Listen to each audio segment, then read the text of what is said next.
Bismillahirrahmanirrahim. Assalamualaikum warahmatullahi wabarakatuh.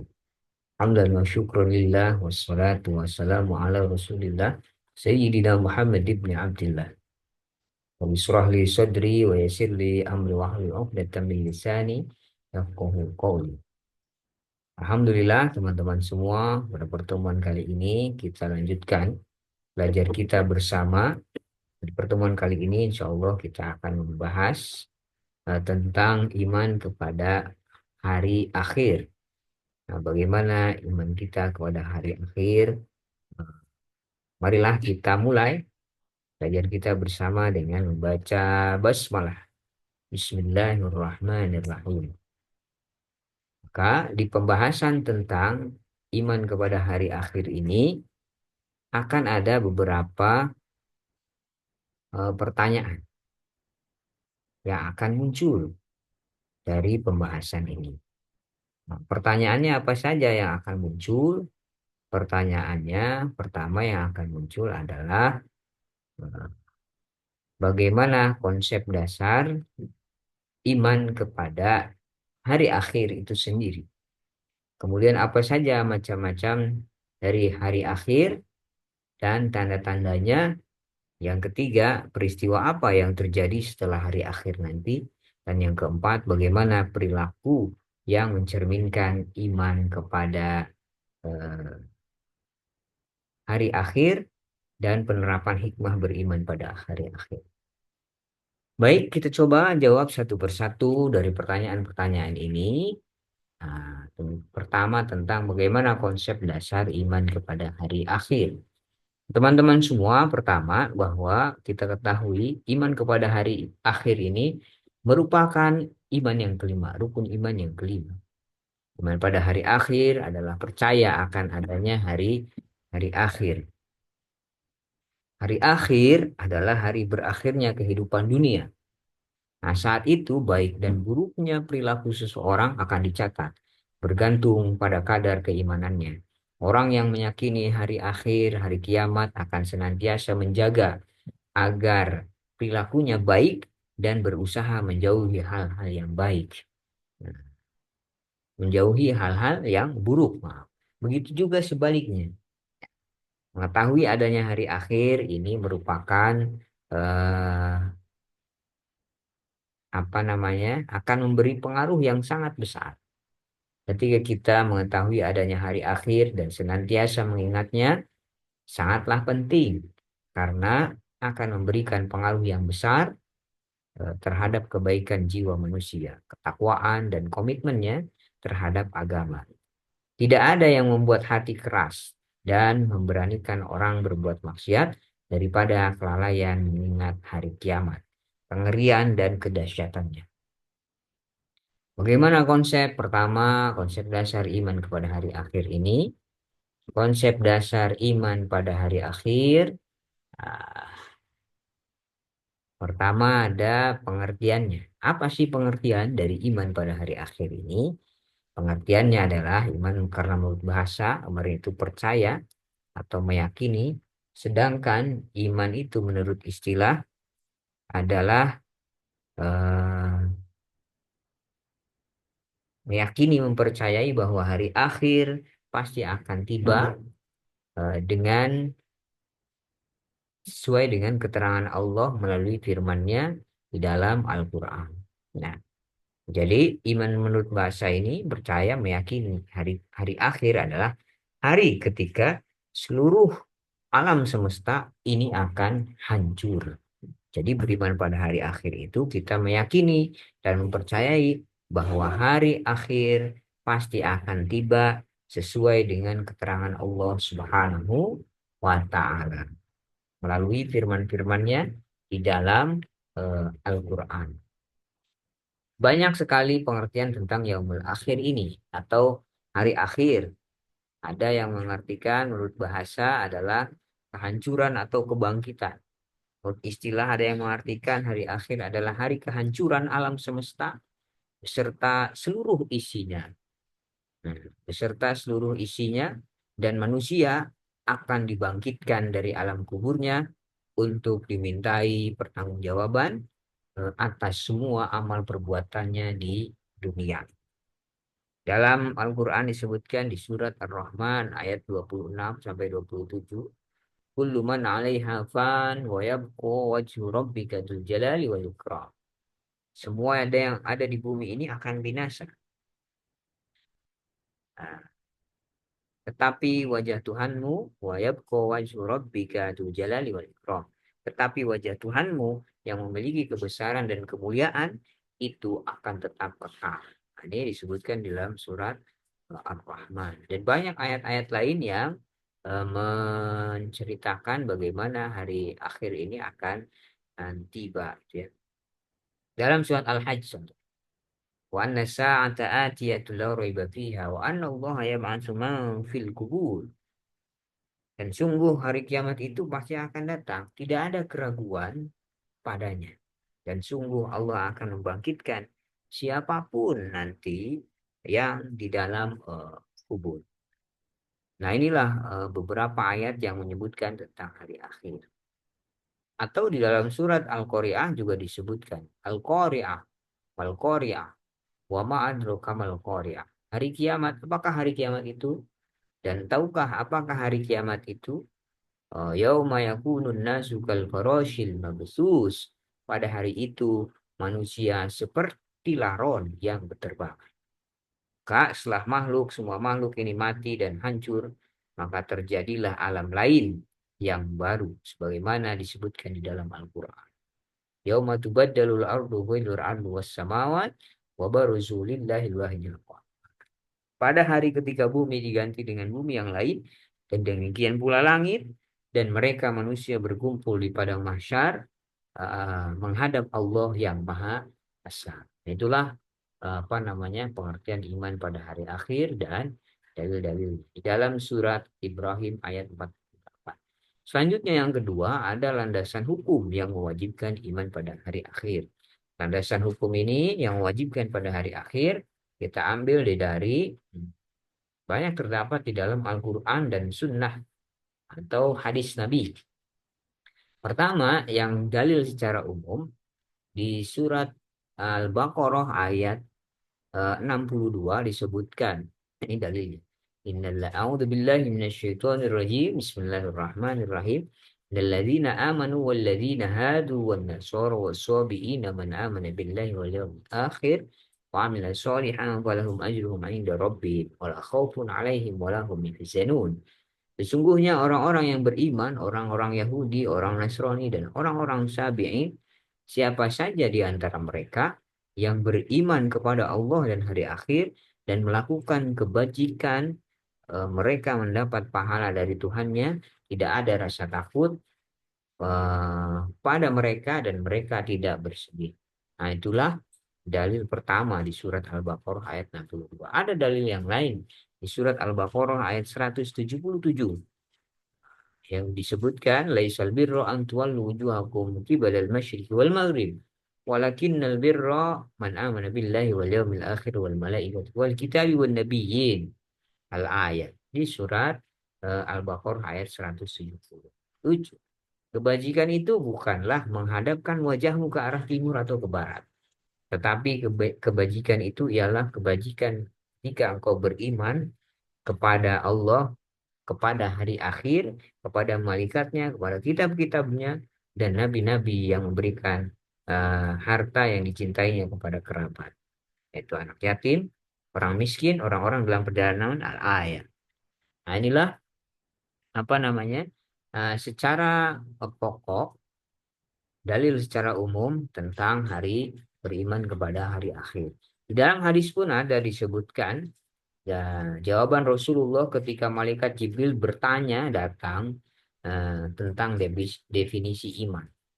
Ketika itu inda Rasulullah, inda majulusin da Rasulullah ketika para sahabat duduk bersama Rasulullah, ja'a ahadun, seseorang datang. Seorang datang dengan sawabu bayadu sawabu, siap untuk dengan pakaian yang serba putih, rambutnya hitam gitu. Itu adalah malaikat Jibril ketika itu.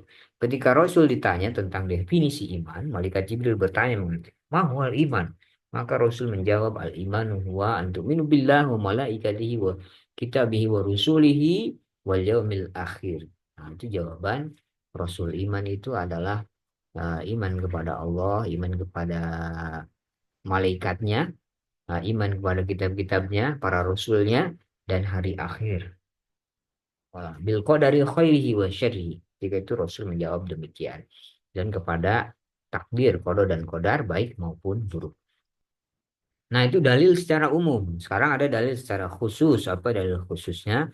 Pertama di dalam surat Al-Mu'minun ayat 16 disebutkan, "Tsumma innakum yaumal qiyamati tub'atsun." Kemudian sesungguh kamu akan dibangkitkan dari kuburmu pada hari akhir, pada hari kiamat.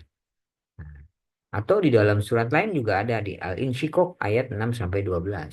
Ya ayyuhal insanu innaka kadihun ila rabbika kadhan famulaki fa amma man utiya kitabahu bi yaminihi wa sawfa yuhasabu hisaban yasira wa yanqalibu ila ahlihi masrura. Nah, amma man utiya kitabahu wara'a dhahri fasawfa yad'u thubura wa yasla sa'ira. Wahai manusia, sesungguhnya kamu bekerja keras menuju Tuhanmu, maka kamu akan menemuinya. Maka adapun orang yang catatannya diberikan dari sebelah kanan, maka dia akan diperiksa dengan pemeriksaan yang mudah dan dia akan kembali kepada keluarganya yang sama-sama beriman dengan gembira.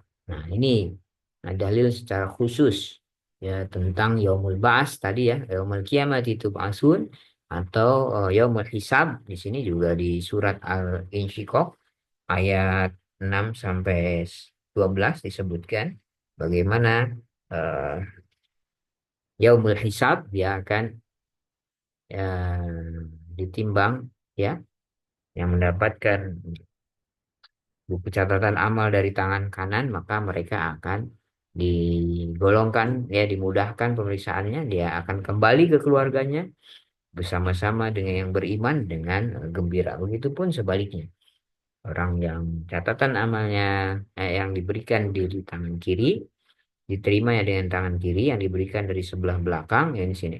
Apun yang catatannya diberikan dari sebelah belakang, maka dia akan berteriak, "Celakalah aku," dan dia akan masuk ke dalam api yang menyala-nyala, yaitu neraka. Nah, itulah secara khusus dalil tentang beriman kepada hari akhir. Nah, sekarang bagaimana hukumnya beriman pada hari akhir ini? Hukumnya wajib, gitu ya. Karena rukun iman ini menjadi sebuah rukun yang harus dilaksanakan. Rukun itu ketika ditinggalkan, maka dia akan berdosa. Maka beriman pada hari akhir hukumnya adalah wajib bagi setiap muslim. Wal muqimina sholat wal mu'tuna zakat wal mu'minuna billahi wal yawmil akhir ulaika sanutihim ajrun adima. Mereka yang melaksanakan sholat, menunaikan zakat, beriman kepada Allah dan hari akhir atau hari kemudian, kepada mereka akan kami berikan pahala yang besar.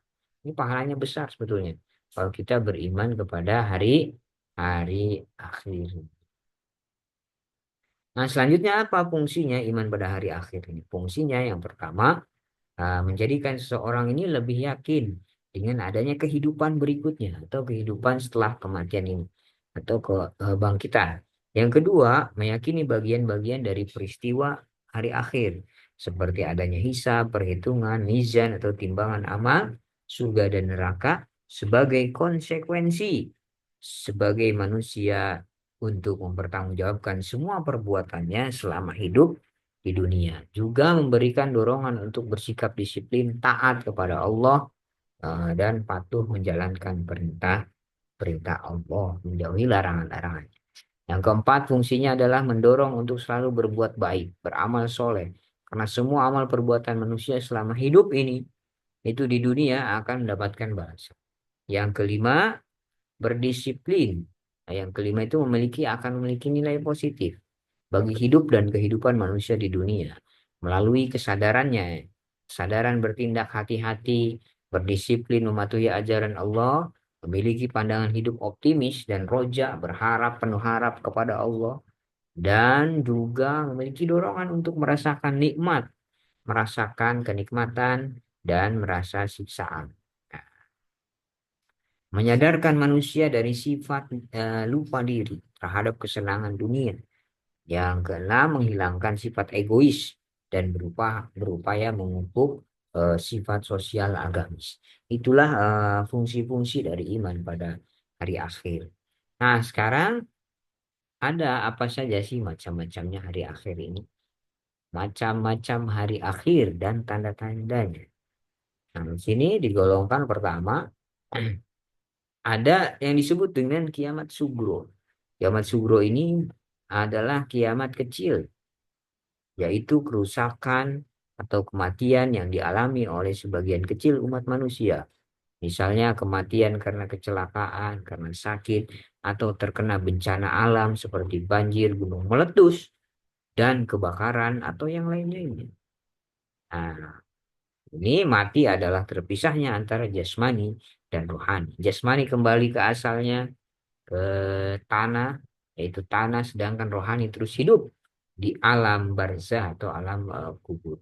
Kullu nafsin dha'iqatul maut, summa ilaina turja'un. Setiap yang bernyawa akan merasakan mati dan kemudian hanya kepada kami akan dikembalikan. Itu firman Allah Subhanahu wa taala dalam surah Al-Ankabut ayat 57. Ada di antara tanda-tanda kiamat kecil ini, tanda-tandanya apa? Pertama, diutusnya Rasulullah. Rasulullah turun ke bumi ini dalam hadis disebutkan, waktu aku diutus kata Rasul menjadi Rasul, dan waktu hari kiamat adalah seperti ini. Rasul mengisyaratkan dekatnya waktu kiamat. Ini dalam Sahih. Yang kedua, tanda-tanda kiamat kecil adalah kiamat subro itu adalah merebaknya, disia-siakannya amanah. Artinya menyerahkan urusan kepada orang yang bukan ahlinya. Nah, ini banyak sekali. Nah, contohnya apa? Misalkan ya, eh, ya pejabat yang bukan ahlinya diberikan amanah, gitu ya. Nah, itu salah satu apa namanya? Salah satu ya disia-siakannya.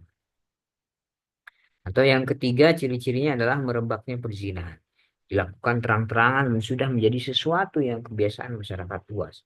Nah, ini menjadi ciri kiamat sugro atau kiamat kecil. Yang keempat, mabuk-mabukan banyak dilakukan. Bahkan sampai anak-anak SD, SMP sekarang itu ya banyak yang apa namanya. Nah, ini eh, perbuatan yang biasa. Ini tanda-tanda kiamat sugro atau kiamat kecil. Yang kelima, banyaknya kaum wanita. Rasul bersabda dalam hadisnya, sungguhnya di antara tanda-tanda kiamat adalah ilmu diangkat. Ilmu itu diangkat, kemudian banyak sekali kebodohan, banyak perzinahan, banyak orang yang minum khamr, sedikit kaum laki-laki, dan banyak kaum wanita. Sampai pada 50 wanita, hanya ada satu laki-laki. Ini dalam hadis riwayat Bukhari. Kemudian selanjutnya ciri-ciri kiamat sugro ini adalah bermewah-mewah dalam membangun masjid. Dalam hadis disebutkan dari Anas, Rasulullah bersabda, di antara tanda kiamat adalah bahwa manusia saling membanggakan dalam keindahan masjid. Nah, ini sudah terjadi di kita. Masjid saling berlomba-lomba, saling bagus. Tetapi isinya jamaah sholatnya hanya 3 orang, 4 orang. Nah, ini terjadi saat ini. Nah, ya.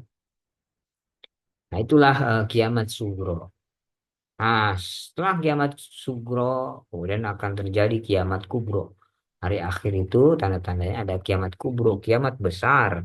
Kiamat besar ini ya kematian dan kehancuran seluruh alam raya tanpa kecuali. Setelah kejadian ini, kehidupan di dunia akan berganti dengan alam baru yang disebut dengan alam akhirat. Nah, alam akhirat ini merupakan alam terakhir, sesudahnya tidak ada alam yang lain. Terjadinya kiamat kubro hanya Allah yang maha tahu. Tidak ada satu makhluk pun yang dapat mengetahui dengan pasti kapan terjadinya kiamat kubro ini. Ada tanda-tanda terjadinya kiamat kubro. Tanda-tandanya adalah pertama nanti matahari terbit dari arah barat. dan terbenam di arah timur. Hal ini terjadi karena perubahan besar dalam susunan alam semesta. Yang kedua, cirinya adalah keluarnya suatu binatang yang sangat aneh. Binatang ini dapat berbicara kepada semua orang dan menunjukkan kepada manusia bahwa kiamat sudah sangat dekat. Yang ketiga, datangnya Al-Mahdi. Al-Mahdi ini keturunan dari Rasulullah. Oleh karena itu, akhlak dan budi pekertinya sangat mirip dengan Rasulullah SAW. Yang keempat, akan munculnya Dajjal. Dajjal ini seorang yang muncul sebagai tanda semakin dekatnya datang kiamat. Dajjal bermata satu dan mengaku sebagai Tuhan nanti. Yang kelima, hilang dan lenyapnya Al-Quran dan mushaf. Bahkan lenyap pula lah yang ada di dalam hati seseorang. Nah, ini ciri-cirinya dari kiamat kubro. Bahkan yang keenam, cirinya adalah turunnya Nabi Isa. Nabi Isa nanti turun, beliau akan turun ke bumi. Ini di tengah-tengah merajalelanya pengaruh Dajjal. Nah, itulah kiamat kubro. Yang ketiga, ada proses dan peristiwa hari akhir. Apa saja proses dan peristiwa hari akhir ini? Prosesnya di peristiwa hari akhir ini, pertama ada namanya nafkhotan. Nafkhotan itu peniupan dua kali sangkakala oleh malaikat Israfil. Pada tiupan pertama semua makhluk dimatikan oleh Allah. Kedua semuanya dihidupkan kembali oleh Allah Subhanahu wa taala. Ini nafkhotan pertama. Yang kedua, setelah nafkhotan kemudian ada yaumul ba'ats. Yaumul ba'ats ini yaitu hari ketika semua makhluk akan dibangkitkan. Dibangkitkan dari alam kubur. Kondisi manusia saat itu berbeda-beda. Bergantung pada keimanan dan amal perbuatannya. Orang yang teguh imannya, baik amal perbuatan maupun suci jiwanya, maka ia akan dibangkitkan dalam bentuk tubuh dan roh yang sempurna. Sebaliknya, orang yang rusak, buruk amalnya, buruk amal perbuatannya, kotor jiwanya, maka dia akan dibangkitkan dengan tubuh dan roh yang tidak sempurna. Nah, yang ketiga ada yaumul mahsyar, yaitu hari dikumpulkannya manusia di padang mahsyar untuk diadili. Saat itu semua manusia dalam keadaan lemah karena matahari didekatkan kepada manusia sehingga dibanjiri keringat, namun Allah akan memberi pertolongan kepada 7 golongan. Ini yang ketiga. Yang keempat ada syafaatul uzma, yaitu pertolongan oleh Nabi Muhammad Shallallahu Alaihi Wasallam untuk menyelamatkan orang ahli surga agar segera dimasukkan ke tempat penuh kelezatan dan diringankan dosanya. Yang kelima ada yaumul hisab, hari perhitungan. Semua amal perbuatan kita akan dihitung, baik dan buruknya ketika di dunia. Setiap orang akan menerima catatan atau rekaman amal perbuatan selama di dunia. Catatan itu akan diberikan kepada tiap-tiap orang dalam posisi berbeda. Ada yang menerima dari kanan dan ada yang menerima dari kiri. Ada yang menerima dengan gembira, ada pula yang penuh ketakutan. Semua bibir terkunci, hanya anggota tubuh yang bersaksi ketika itu. Selanjutnya, yang keenam ada Yaumul Mizan. Yaumul Mizan ini adalah penimbangan amal. Bagaimana amal perbuatan manusia diperhitungkan bobotnya dengan timbangan keadilan Allah Subhanahu wa taala. Timbangan keadilan Allah ini memiliki ketetapan yang tidak mungkin meleset sedikit pun. Semua amal perbuatan manusia dari yang terkecil sampai yang terbesar ditimbang dengan timbangan tersebut. Kemudian ada juga setelah ditimbang ada itta'ul kitab, yaitu pemberian buku catatan amal manusia. Hadiah. Setelah itu Alkitab ada haud. Haud itu telaga. Setiap nabi punya telaga untuk memberi minum umatnya. Hanya ahli surga yang diizinkan untuk meminumnya. Nah, yang selanjutnya terakhir ada namanya Sirat. Sirat ini adalah jembatan yang terletak di atas neraka menuju surga dan semua orang yang akan melaluinya. Suatu riwayat menerangkan bahwa Sirat ini panjang sekali jaraknya. Tajamnya 7 kali lipat dari pisau yang paling tajam. Sekecil-kecilnya rambut dibelah menjadi 7. Dan di setiap pos terdapat sebuah hambatan yang hendak menarik ke neraka bagi orang yang berdosa. Itulah proses dan peristiwa hari akhir. Bagi yang nanti bisa melalui sirat ini ya akan masuk surga. Bagi yang tidak nanti akan dimasukkan ke dalam neraka, tercebur ke dalam neraka. Nah, itu macam-macam hari akhir dan tanda-tandanya. Nah, selanjutnya peristiwa yang terjadi setelah hari kiamat. Apa saja peristiwa yang terjadi setelah hari kiamat? Nah, setelah kita meninggal, setelah kita ya, manusia itu akan dibangkitkan. Pada hari kiamat akan dibangkitkan dari kematian dan mulai menjalani kehidupan baru di alam akhirat. Dengan fase-fase sebagai berikut ini. Yang pertama, ada alam barzah. Alam barzah ini batas antara alam dunia dan alam akhirat. Dan disebut dengan alam kubur. Ah, selain itu juga merupakan pintu untuk menuju akhirat. Kejadian yang akan dialami manusia di alam kubur, apa saja ada kejadian yang akan dialami manusia di alam kubur akan ditanya pertama oleh malaikat munkar dan nakir. Akan diperiksa amal perbuatannya, kualitas imannya, beriman kepada Allah atau tidak, dan amal-amal yang diperbuat ketika di dunia akan diperiksa oleh malaikat munkar dan nakir. Setelah diperiksa, ditanya oleh malaikat munkar nakir, kemudian ia akan mendapatkan nikmat dan sisa kubur. Orang yang beriman kepada Allah dan beramal soleh akan memperoleh nikmat di alam kubur. Sebaliknya, orang yang mereka tidak beriman kepada Allah, mereka akan memperoleh siksa kubur. Nah, setelah melalui alam barzah, maka akan dibangkitkan dan dikumpulkan. Nah, dibangkitkan kembali dengan tiupan yang kedua. Yaumul Ba'as, kehidupan hari akhir dimulai dengan adanya ba'as. Ba'as yaitu pembangkitan seluruh makhluk dari kubur. Artinya bahwa roh manusia kembali dalam tubuhnya yang asli dan manusia itu dibangkitkan dengan keadaan yang berbeda-beda sesuai dengan amal perbuatannya. Ini adalah peristiwa yang terjadi pada hari kebangkitan. Ada peniupan Asyur. Peniupan Asyur. Hari kebangkitan dimulai setelah peniupan Asyur. Asyur itu yaitu sangkakala.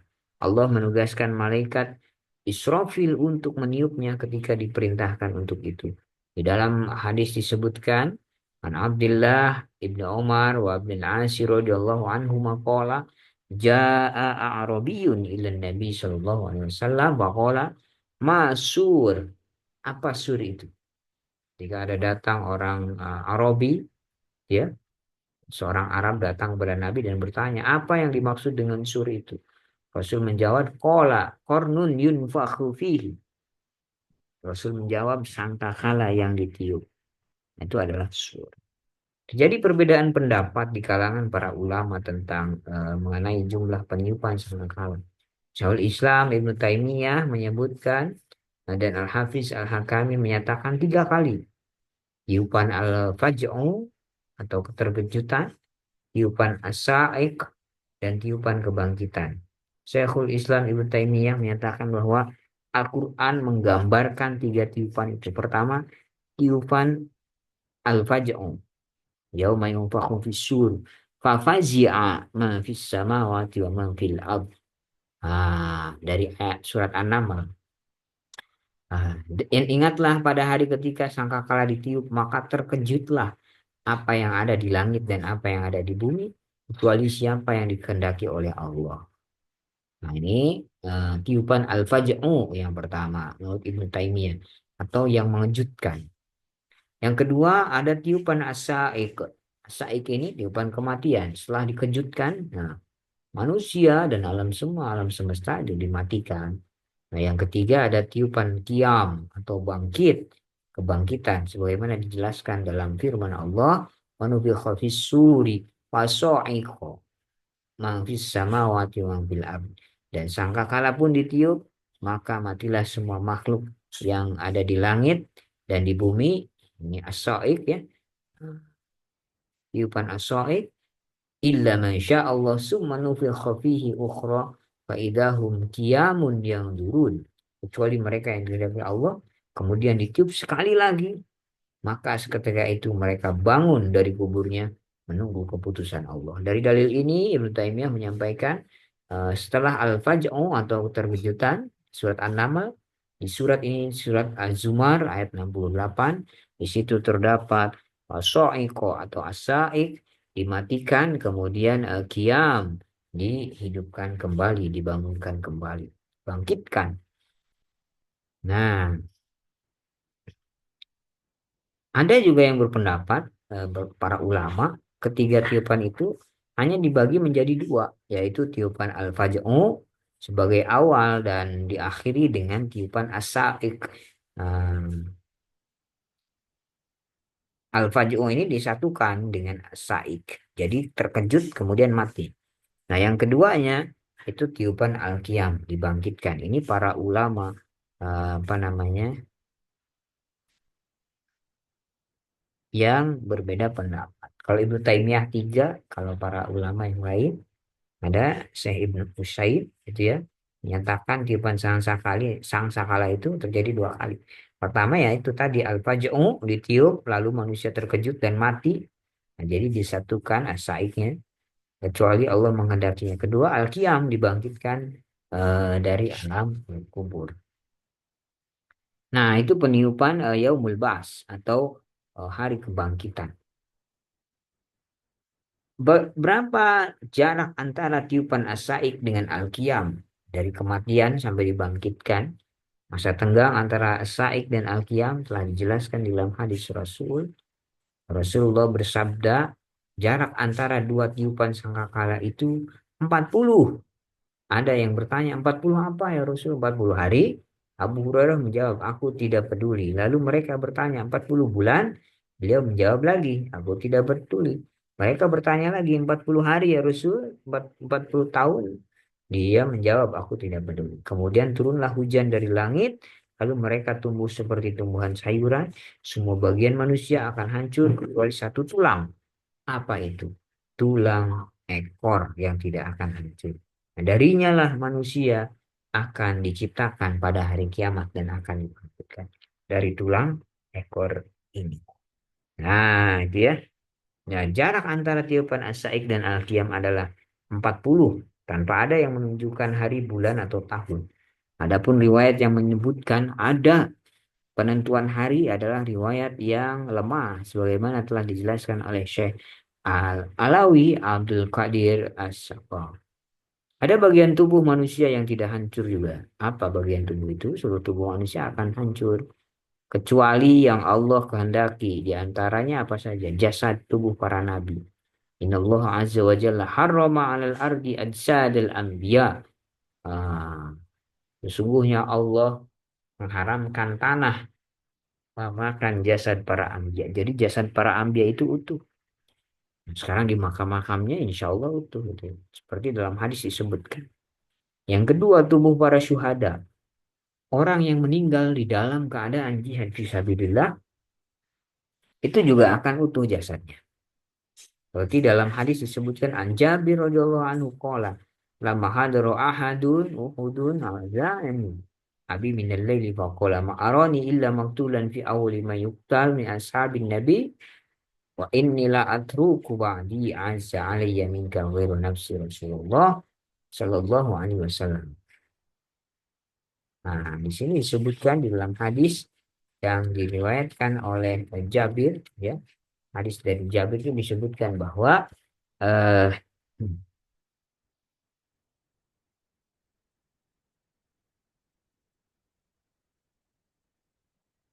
ketika merasa kurang senang membiarkan ia bersama yang lain dalam satu kuburan, maka digali ulang. Ketika perang Uhud, ya Jabir berkata, Bapakku memanggilku pada malam hari dan dia berkata, aku merasa akan terbunuh. Ketika itu terbunuhlah orang tua Jabir ini. Kemudian eh, dimakamkanlah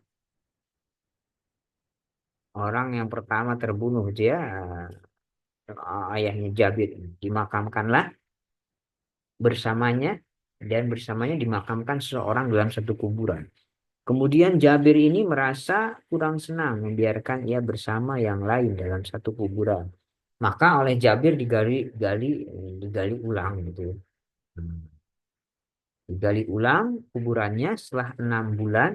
Ternyata keadaan beliau masih seperti saat aku kuburkan, kecuali telinga. Wah, itu luar biasa. Yang ketiga, bagian yang tidak akan hancur dari manusia ini ketika di alam kubur adalah tulang ekor manusia. Sebagaimana dijelaskan di dalam hadis Abu Hurairah, "Inna fil insani adman la ta'kuluhul ardu abadan fihi." Nah, sesungguhnya pada diri manusia itu ada satu tulang yang tidak dimakan tanah selamanya. Padanya manusia disusun kembali pada hari kiamat. Mereka bertanya, tulang apakah itu? Ayu azmin. Huwa ya Rasulullah. Qala Rasulullah menjawab, Ansbud zanab. Ya, Rasulullah menjawab, tulang ekor. Nah, tulang ekor ini akan kekal gitu ya. Nah, selanjutnya bagaimana proses kebangkitan ini terjadi? Pertama, manusia akan keluar dari kuburnya setelah ditiup sangkakala pada tiupan asaik, pada tiupan kematian, manusia pun mati, lalu Allah membangkitkan mereka dengan tiupan al-qiyam gitu ya. Tiupan selanjutnya akan dibangkitkan, membangkitkan mereka dari tulang-tulang ekor yang tumbuh disirami hujan seperti tumbuhan sayuran. Telah sempurna tersusun dan tubuh mereka, Allah memerintahkan malaikat Israfil untuk meniupkan sangkakala lagi sehingga roh-roh kembali kepada jasadnya. Yaumul Qiyam, dan manusia pun bangkit berdiri menunggu keputusan Allah. Wastami'i yawma yunadil munadi min makanin qarib yawma yasma'una sayhata bil haq. Dzalika yaumul khuruj. Dan dengarkanlah seruan pada hari ketika penyeru. Malaikat itu menyeru dari tempat yang dekat, yaitu pada hari apa namanya ketika mereka mendengar suara dahsyat dengan sebenarnya, itulah hari keluar dari kubur. Sungguh kami yang menghidupkan dan mematikan, dan kepada kami tempat kembali semua makhluk. Nah, kemudian setelah dibangkitkan akan menuju padang mahsyar. Mahsyar. Manusia menuju padang mahsyar dalam keadaan tidak atau belum dikhitan, tanpa mengenakan penutup kaki maupun pakaian, dalam keadaan belum dikhitan sebagaimana mereka dahulu diciptakan oleh Allah. Kama bada'na awwala khalqin nu'iduhu wa'dan 'alaina inna kunna fa'ilin.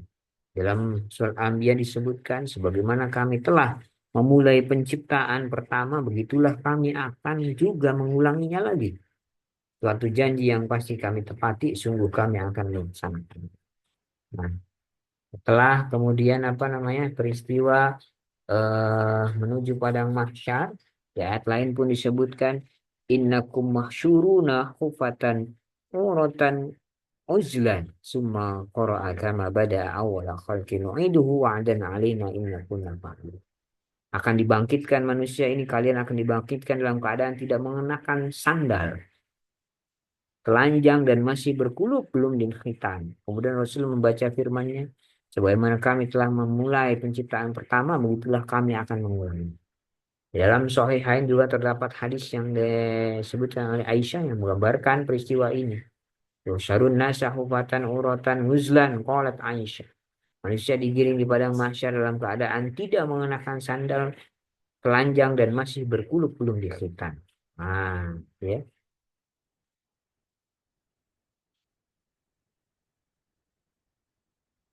itu. Demikian ketika itu setiap orang sibuk dengan dirinya masing-masing. Sebagaimana dalam Al-Quran disebutkan hidajat suakhoh yaum yafilur mar'u min akhir. Apabila datang suara yang memekakan atau tiupan sangkakala yang kedua, pada hari itu manusia lari dari saudaranya dan dari ibu dan bapaknya. Dan dari istri-istri dan anaknya setiap orang dari mereka pada hari itu mempunyai urusan yang menyibukkannya masing-masing. Setelah itu mereka diberi pakaian. Diberi pakaian, orang yang pertama kali diberi pakaian adalah Nabi Ibrahim. Bagaimana disebutkan di dalam sabda Rasulullah, Nabi Ibrahim pertama yang diberi pakaian, wa awwalu may yuksa yaumal qiyamati Ibrahim. Orang yang pertama diberi pakaian adalah Nabi Ibrahim pada hari kiamat. Pakaian dikenakan itu manusia adalah pakaian yang dikenakan saat ia meninggal. Pakaian dikenakannya, pakaian yang dikenakan saat ia meninggal. Demikian yang dipahami oleh Abu Sa'id Al-Khudri di dalam hadisnya.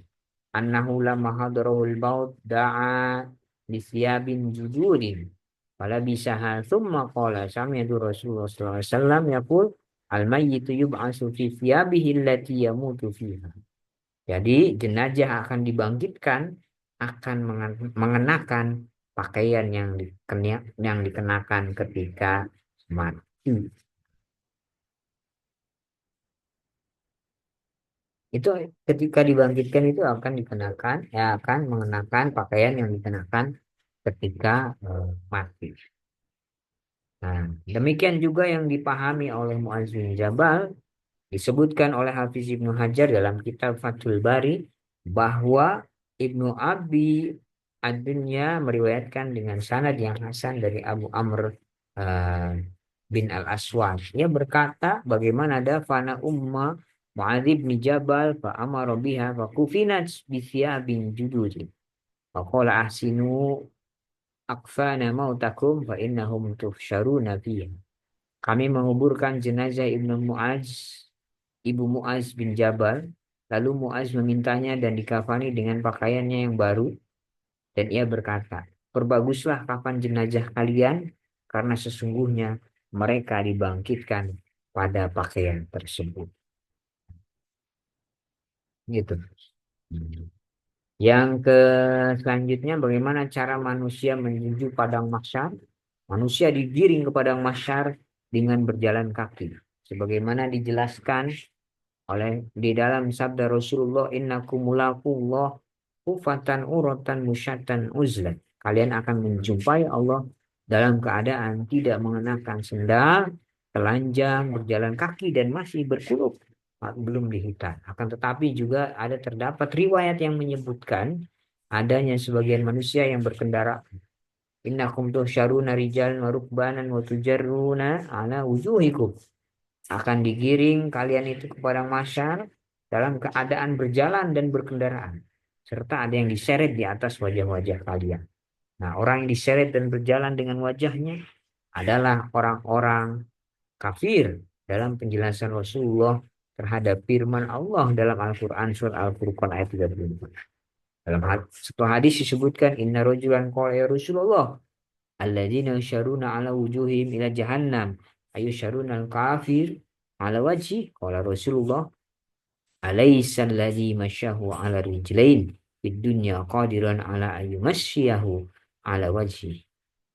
Nah, Rasul, wahai Rasul, Allah berfirman, orang yang dihimpunkan ke neraka jahanam dalam diseret atas muka mereka, apakah orang kafir digiring di atas wajahnya? Rasul berkata, bukanlah zat yang membuat seseorang berjalan di atas kedua kakinya di dunia mampu untuk membuatnya berjalan di atas wajahnya.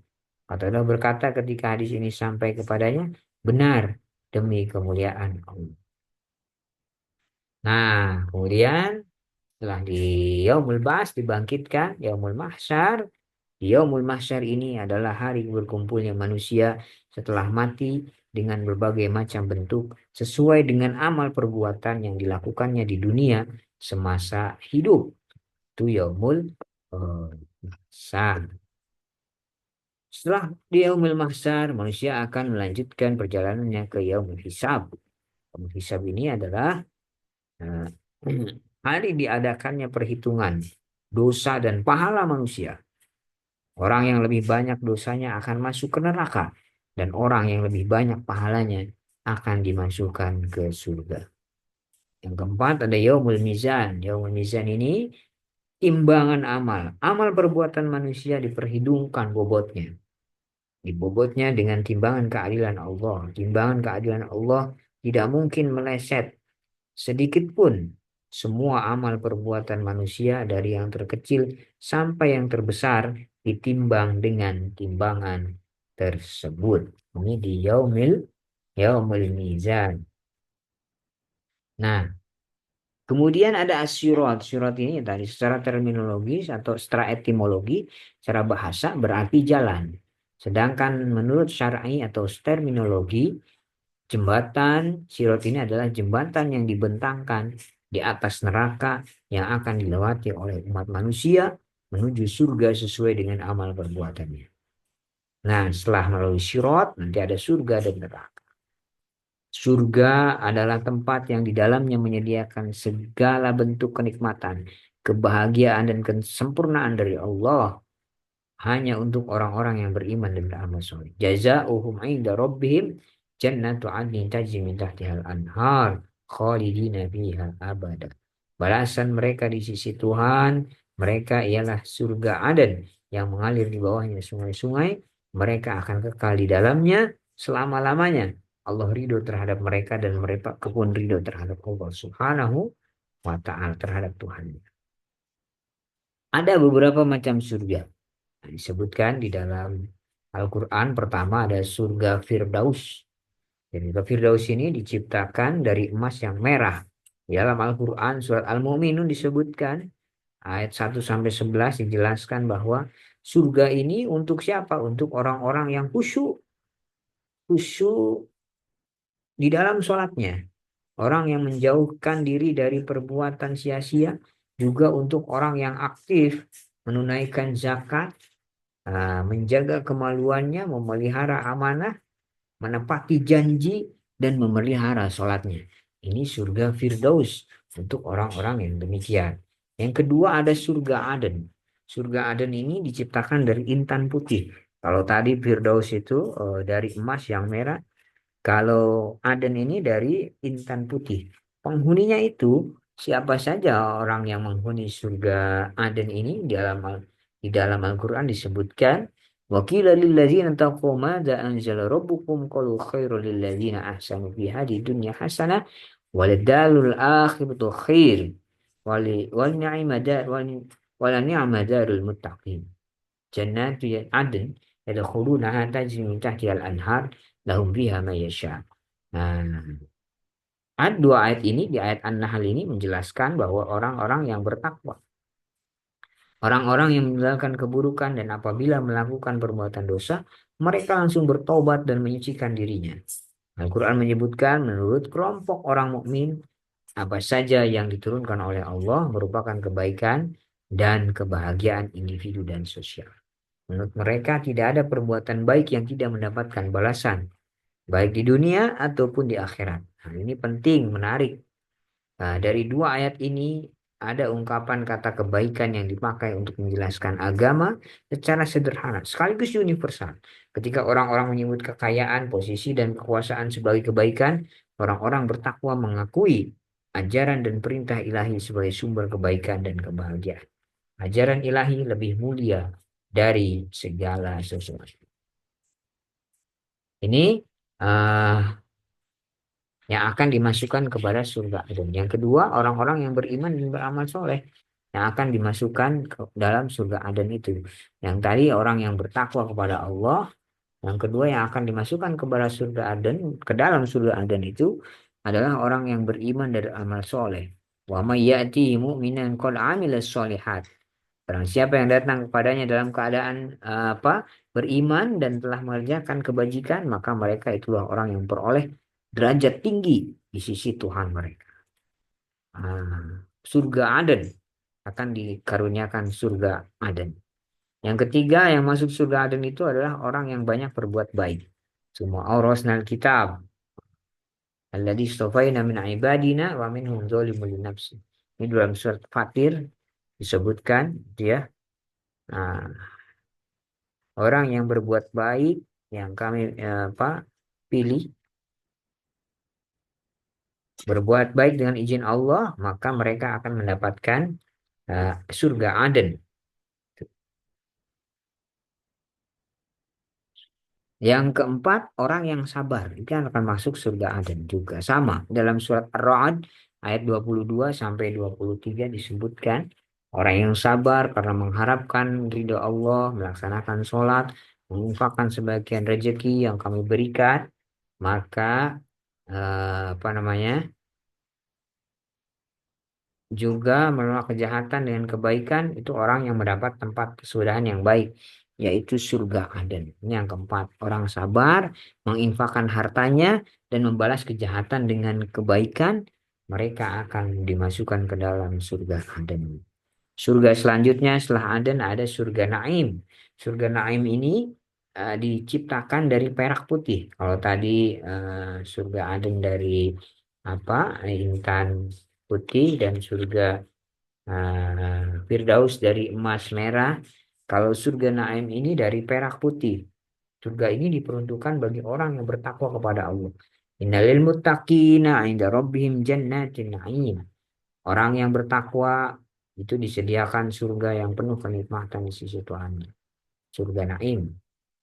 Innalladzina amanu wa 'amilus sholihat lahum jannatun na'im. Di surat Luqman juga disebutkan orang yang beriman dan beramal soleh mereka akan menjabatkan surga surga Naim yang penuh kenikmatan. Nah, banyak ayat yang lain juga menyebutkan.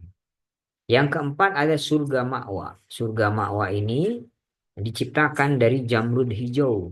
Surga ini peruntukan bagi siapa? Pertama bagi orang yang bertakwa. Indaha jannatul ma'wa. Di dekatnya ada surga tempat tinggal. Bagi orang-orang yang beramal soleh. Amal ladzina amanu wa amilus solihat. Walahum jannatul ma'wa. Orang yang beriman dan mengerjakan kebajikan.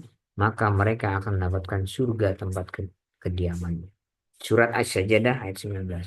Yang ketiga, surga ma'wa ini diperuntukkan bagi orang-orang yang takut pada kebesaran Allah. Wa imma man khofa maqama rabbih wa nahaa nafsa 'anil hawa. Fa innal jannata hiyal ma'wa.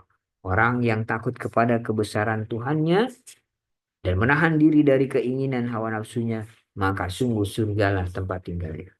Itu surga yang keempat. Yang kelima ada surga Darussalam.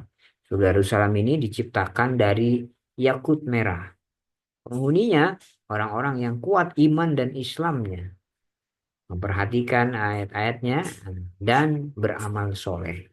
Walau taro id wuqifu 'alan nar faqala ya laitana nuraddu wa nukadziba bi ayati rabbina wa nakuna minal mu'minin. Seandainya Muhammad melihat ketika mereka dihadapkan ke neraka, mereka akan berkata, seandainya kami kembalikan ke dunia, tentu kami tidak akan mendustakan ayat-ayat Tuhan kami, tak orang-orang yang beriman. Yang keenam ada surga Darul Muqamah. Darul Muqamah ini diciptakan dari permata putih. Surga ini dihuni oleh orang-orang yang kuat iman Islamnya, banyak berbuat kebajikan dan jarang berbuat kesalahan. Yang ketujuh ada surga Al-Maqamul Amin. Maqamul Amin ini diciptakan dari permata putih. Surga ini merupakan kediaman orang-orang yang bertakwa. Sebagaimana firman Allah Subhanahu wa taala di dalam Al-Qur'an disebutkan innal muttaqina fi maqamin amin. Sungguh orang-orang yang bertakwa berada dalam tempat yang aman. Yang kedelapan ada surga khuldi. Disebutkan surga khuldi ini diciptakan dari marjan merah dan kuning. Surga ini dihuni oleh orang-orang yang taat menjalankan perintah Allah dan menjauhi segala larangan. Qul adzalika khairun am jannatul khuldi allati wa'idal muttaqun. Katakanlah Muhammad, apakah azab seperti itu yang baik atau surga yang kekal yang dijanjikan kepada orang-orang yang bertakwa sebagai balasan dan tempat kembali bagi mereka. Itulah surga-surganya Allah Subhanahu wa taala. Menurut hadis yang diuratkan oleh Ibnu Abbas, surga memiliki 8 pintu dari emas yang ditaburi mutiara. Pintu-pintu tersebut adalah pertama ada pintu untuk para nabi, para rasul, para syuhada dan dermawan. Yang kedua ada pintu bagi orang-orang yang mendirikan sholat dengan menyempurnakan syarat dan rukun dan wudunya. Yang ketiga ada pintu untuk orang-orang yang mengeluarkan zakat dengan kebersihan jiwa. Yang keempat ada pintu untuk orang-orang yang memerintah kebaikan dan melarang kemungkaran. Yang kelima ada pintu untuk orang-orang yang pencegah hawa nafsu dan kesyahwatan. Yang keenam ada pintu untuk orang-orang yang menunaikan ibadah haji dan umroh. Nah, yang keenam, yang ketujuh ada pintu bagi para ahli jihad atau yang berjuang menegakkan agama Allah. Yang kedelapan ada pintu bagi orang-orang yang bertakwa, berbakti kepada orang tua dan menyambung tali persaudaraan. Itulah pintu-pintu yang ada di surganya Allah Subhanahu wa taala. Disebutkan di dalam hadis diriwayatkan Ibnu Abbas, ada 8 pintu dari emas yang ditaburi mutiara itu. Selanjutnya ada juga neraka. Neraka ini adalah tempat penyiksaan. Neraka merupakan tempat pembalasan Allah terhadap orang-orang yang durhaka kepadanya. Orang-orang yang durhaka, maka balasannya adalah neraka. Terhadap orang-orang yang durhaka kepadanya, ada yang kekal dan ada pula yang sementara di neraka. Neraka adalah tempat yang dipersiapkan oleh Allah untuk orang-orang kafir, yaitu orang-orang yang mendustakan para rasul dan menolak syariatnya. Neraka adalah kehinaan terbesar dan kerugian yang abadi. Alam ya'lamu annahu man yuhadidillahu rasulah wa anna lahu naru jahannam khalidan fiha. Zalikal hizyul alim. Tidaklah mereka orang munafik itu mengetahui bahwa barang siapa menentang Allah dan Rasulnya, maka sesungguhnya neraka jahanamlah baginya. Dia kekal di dalamnya, itulah kehinaan yang besar. Ada macam-macam neraka ini. Dua, tiga, empat, lima, enam, tujuh. Ada tujuh. Neraka jahanam. Pertama neraka jahanam. Itu neraka yang disediakan untuk para pengikut setan yang pada umumnya para wanita. Hal ini dikarenakan dalam diri seorang wanita terhadap roh-roh setan. Bentuknya seperti ucapan para dukun, peramal dan pengikut hawa nafsu. Yang kedua ada neraka syair. Neraka syair ini disediakan untuk orang-orang kafir terhadap akhirat, tidak percaya akhirat. Juga untuk orang yang senang apabila mendapat rezeki dan marah ketika susah memperoleh rezeki. Yang ketiga ada neraka sakor. Neraka sakor ini disediakan untuk orang yang tidak melaksanakan sholat, tidak mau memberi makan orang miskin, juga membicarakan keburukan orang lain. Yang keempat ada neraka jahim. Neraka jahim ini disediakan untuk mereka yang menyembah berhala, togut, harta dan tahta. Juga untuk orang yang sesat. Ini neraka jahim. Yang kelima ada neraka hutomah. Neraka hutomah ini disediakan untuk para pengumpat dan pencela. Ada juga yang keenam ada neraka lalu. Neraka lalu ini disediakan untuk orang yang tidak beragama dan dia menyimpan harta. Yang ketujuh ada neraka hawiyah. Neraka hawiyah ini disediakan untuk orang yang ringan kebaikannya. Semoga eh, kita terhindar dari perbuatan yang akan menjerumuskan kita ke dalam neraka. Gitu ya. Nah, ini 7 neraka yang disebutkan di dalam Al-Quran. Nah, selanjutnya setelah kita mengetahui ada surga juga neraka, bagaimana perilaku kita yang mencerminkan iman pada hari akhir, iman dan penerapan hikmah beriman pada hari akhir.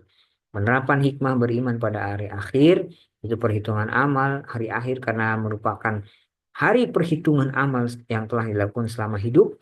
Amal tersebut akan dibalas dengan balasan yang sesuai.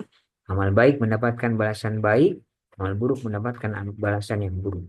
Tiufan nafiri oleh malaikat Israfil atas perintah Allah menandai kebangkitan manusia dari kubur, kemudian manusia dibangkitkan dari kubur dan beriringan menuju padang mahsyar.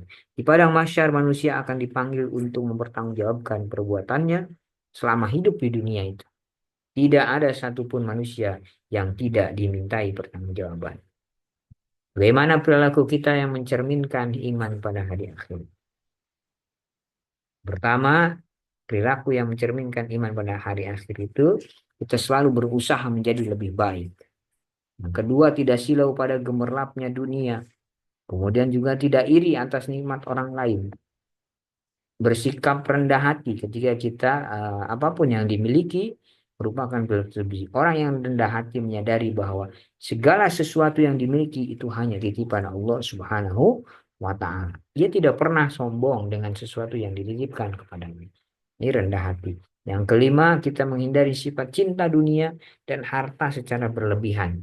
Ini merupakan perilaku yang mencerminkan iman pada hari akhir. Yang keenam, bersikap optimis dan lapang dada. Nah, ini juga perilaku yang memperlihatkan kita beriman kepada hari akhir. Orang yang beriman pada hari akhir, dia akan bersikap optimis dalam menghadapi segala sesuatu. Dia bersikap lapang dada dalam menghadapi segala musibah yang menimpa. Keadilan yang sesungguhnya adalah keadilan di akhirat kelak. Ia merasa optimis bahwa segala kebaikan yang dilakukan akan mendapat balasan. Begitu juga bahwa segala amal buruk akan mendapat balasan yang sesuai. Apa saja contoh perilaku yang mencerminkan keimanan pada hari akhir? Pertama, kita menjadikan seorang itu ketika kita beriman kepada hari akhir, maka dalam kehidupan sehari-hari akan tercermin dalam dirinya. Nah, itu seorang itu lebih meyakini adanya kehidupan berikutnya atau kebangkitan. Yang kedua, meyakini bagian-bagian dari peristiwa hari akhir. Adanya hisab, perhitungan, mizan, timbangan, surga dan neraka itu sebagai konsekuensi sebagai manusia untuk mempertanggungjawabkan semua perbuatannya selama hidup di dunia. Yang ketiga, memberi dorongan untuk bersikap disiplin, taat, dan patuh menjalankan perintah Allah dan menjauhi larangan-larangan. Yang keempat, mendorong untuk selalu berbuat baik. Ini hikmahnya, contoh perilaku yang mencerminkan keimanan pada hari akhir. Mendorong selalu berbuat baik, beramal soleh, karena semua amal perbuatan manusia selama hidup di dunia ini akan mendapatkan balasan. Yang kelima, memiliki nilai positif bagi hidup dan kehidupan manusia di dunia. Yang keenam, selalu bertindak hati-hati dengan mendasarkan kepada kesadaran yang tinggi dan iman yang baik sesuai dengan ajaran Islam. Yang ketujuh, selalu berdisiplin dan mematuhi ajaran agama Allah. Karena mengetahui segala perbuatan akan selalu dipantau, dicatat, dan diperhitungkan pada pengadilan akhirat kelak. Yang kedelapan, memiliki pandangan hidup yang optimis atau penuh pengharapan bahwa kelak Allah pasti akan memberi balasan yang setimpal atas perbuatan manusia sesuai dengan janjinya. Yang selanjutnya, akan memiliki dorongan untuk merasakan kenikmatan dan merasakan siksaan. Gambaran surga dan neraka akan membuatnya selalu ingin melaksanakan kebaikan dan tidak melaksanakan dosa dan maksiat. Tidak lupa, kemudian juga dia tidak lupa diri terhadap kesenangan dunia dan berusaha menjelaskannya dengan kebutuhan duniawi dan ukhrawi. Dan terakhir, contoh perilaku yang mencerminkan keimanan pada hari akhir itu bisa menghilangkan sifat egois dan berusaha memupuk sifat sosial agamis, yaitu mengutamakan kepentingan umum daripada kepentingan pribadi. Itulah teman-teman semua pembahasan kita tentang bagaimana beriman kepada hari hari akhir. Ya, mudah-mudahan bermanfaat dan kita bisa mengambil hikmah dari perjalanan hari akhir ini, dari perjalanan cerita perjalanan hari akhir dan bagaimana konsekuensi-konsekuensi yang terjadi pada hari akhir ini. Nah, terima kasih teman-teman semua. Mohon maaf atas kesalahan. Mari kita tutup bersama dengan doa kifaratul majlis. Alhamdulillahirabbil alamin. Subhanakallahumma bihamdika asyhadu an la ilaha illa anta astaghfiruka wa atubu ilaik. Akhirul kalam. Assalamualaikum warahmatullahi wabarakatuh.